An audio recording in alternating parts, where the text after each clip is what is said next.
जय हिंद, नमस्कार दोस्तों। कैसे हैं आप सभी। आचार संहिता आपके लिए लागू हो चुकी है। आचार संहिता में कौन कौन सी सावधानी बरतनी है, सरकार के नए नियम क्या है, सारी बात बताऊंगा। चुनाव आपके सर पे आ गए हैं और मैं हर जानकारी आपके सामने पेश करता हूं, तो आप देखिएगा।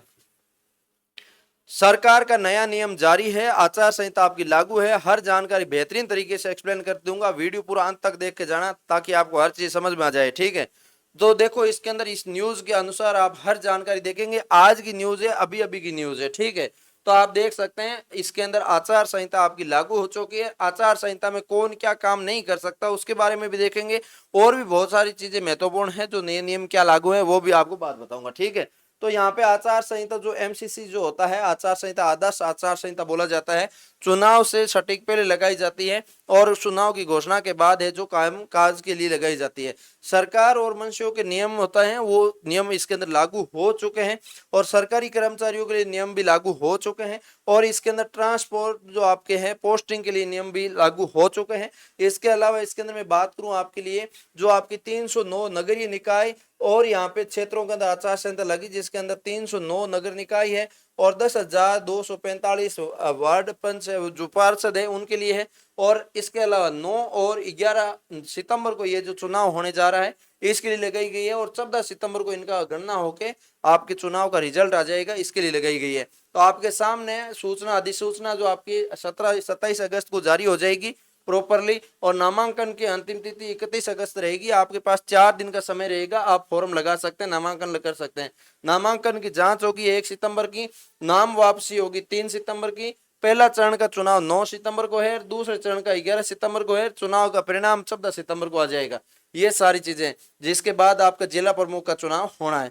उम्मीदवारों की चुनावी खर्च सीमा आपके सामने है, जिसके अंदर नगर निगम के 3.5 लाख रुपए है, नगर परिषद पार्षद के 2.5 लाख रुपए है, नगर पालिका सदस्य के 1.5 लाख रुपए है। इनसे ज्यादा कोई चुनाव में खर्चा करता है वो चुनाव के आयोग को नहीं गिना सकता, अपने स्तर पे कर सकता है।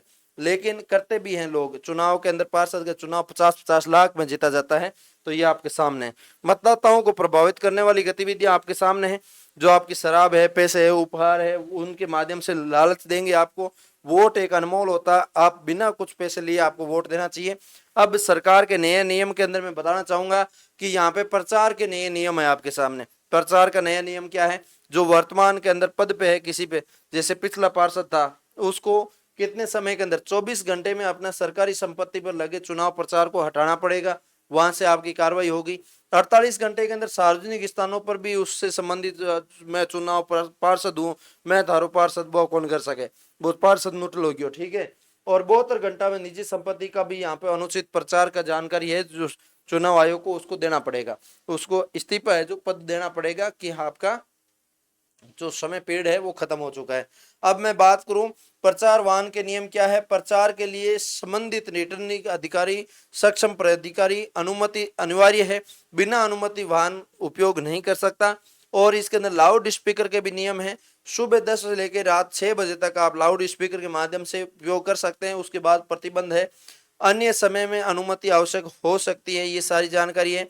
इस बार आचार संहिता में 5 बड़े बदलाव किए गए हैं। पहला की 72 घंटे में नए नियम पोस्टर हटाने और अनुपालना रिपोर्टिंग के लिए समय सीमाएं दी गई है। दूसरा, यहाँ पे छूट के लिए नई प्रतिक्रिया है।